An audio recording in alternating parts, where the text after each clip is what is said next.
Good afternoon అండి. Debate లో ఉన్న తులసిరెడ్డి గారికి, జూపూడి ప్రభాకర్ గారికి నమస్కారం. ఈరోజు అంటే లిక్కర్ స్కామ్ జరిగిందనేది ఇవి ఎవరో టార్గెట్ గా చేసి కదండి.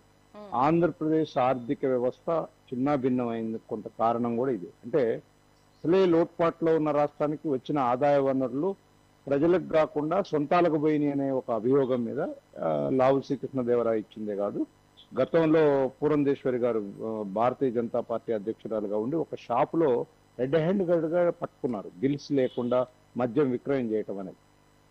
ఇక్కడ రెండు విషయాలండి. టార్గెట్ చేసేదానికన్నా కూడా సంపదను దోచుకున్నారనేది మెయిన్ ఇంపార్టెంట్. రెండోది, ఇక్కడ మద్యం స్కామ్ ఏదైతే ఉందో ఢిల్లీలో జరిగిన దానికన్నా లేకపోతే హర్యానాలో జరిగిన దానికన్నా ఇతర 2-3 రాష్ట్రాల్లో, తమిళనాడులో కూడా అంతకుముందు జరిగింది గతంలో కూడా. వీటన్నిటికన్నా కూడా పెద్దది అని ఎందుకు అంటున్నామంటే, అసలు ఇవాళ రేపు అన్ని కూడా యూపీఐ పేమెంట్స్ ఉంటాయి, అన్ని కూడా ఫోన్ పేమెంట్స్ ఉంటాయి. కానీ ఒక్కటి కూడా ఫోన్ పేమెంట్ లేకుండా నగదు బదిలీ చేశారు అంటేనే దీని మీద పెద్ద క్లారిటీ వచ్చేసింది ఆల్రెడీ. ఆల్మోస్ట్ ఎక్కడి నుంచి ఎక్కడికి పోయింది, అమౌంట్ ఎక్కడికి పోయింది అనేది డెఫినెట్ గా సాక్ష్యాలు, ఆధారాలు అన్ని దొరికాయి. మీరు అన్నట్టు ఎక్కడ ఎంత పెద్దవారు ఉన్నా ఇందులో డెఫినెట్ గా టచ్ అయింది. ఇది ఈ కేసు టచ్ అయింది. అసలు లబ్ధిదారు ఎవరు ఇందులో? ఈ స్కామ్ లో ఇన్ని వేల కోట్ల స్కామ్ జరిగితే లబ్ధిదారు ఎవరు? బయటికి విదేశాలకు డబ్బు పోయింది, ఈడీ ఎంటర్ అయింది, ఈడీ ఆల్రెడీ నోటీసులు ఇస్తుంది, దాంతో కూడా బయటకు వస్తుంది. డెఫినెట్ గా నేనేమంటున్నానంటే, చట్టం తన పని తాను చేసుకుంటూ పోతుంది. ఇప్పుడు తులసిరెడ్డి గారు చెప్పినట్టు సీఎం చంద్రబాబు నాయుడు గారిని అరెస్ట్ చేశారు కాబట్టి జగన్మోహన్ రెడ్డి గారిని అరెస్ట్ చేయాలనే రాజకీయ వెండేట కాదండి.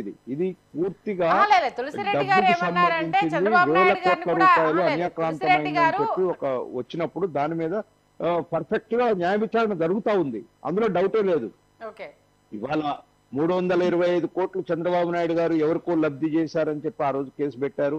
ఆ కేసు వివరాలు ఎట్లా ఉన్నాయి ఏందన్నది వారు చెప్పినట్టు కరెక్టే. సాక్ష్యాలు ఉంటే ఉంటది, లేకపోతే లేదు. కానీ దీనికి నాకు తెలిసి చాలా దగ్గరగా, అంటే సీఎం ఇంటి దగ్గరకు పోయి టచ్ అయిందంటే ఏవో ఎవిడెన్స్ లేకుండా వాళ్ళు చేయరండి. డిపార్ట్మెంట్ ఉత్తగానే చేసుకుంటా పోదు. కాబట్టి డెఫినెట్ గా దీంట్లో ఏ డబ్బు అయితే పోయిందో ఆ డబ్బును ఆంధ్రప్రదేశ్ ప్రభుత్వానికి ఈడీ ద్వారా రికవర్ చేసి పెడతారు. మా ప్రథమ లక్ష్యం కూడా అదేనండి.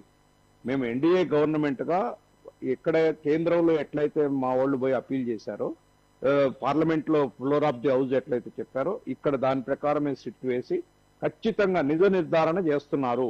దీంట్లో ఎవ్వరు కూడా తప్పించుకోవడానికి వీలు లేదండి. డెఫినెట్ గా అన్ని సాక్ష్యాలు, ఆధారాలు అన్ని వచ్చాయి, దాని ప్రకారమే ప్రొసీడ్ అయింది. జూపూడి ప్రభాకర్ గారు, good afternoon sir. Almost all Tulasireddy గారు ఒక పాయింట్ రైజ్ చేశారు, దుర్గా ప్రసాద్ గారు మరొక పాయింట్ రైజ్ చేశారు. సంపదకు సంబంధించి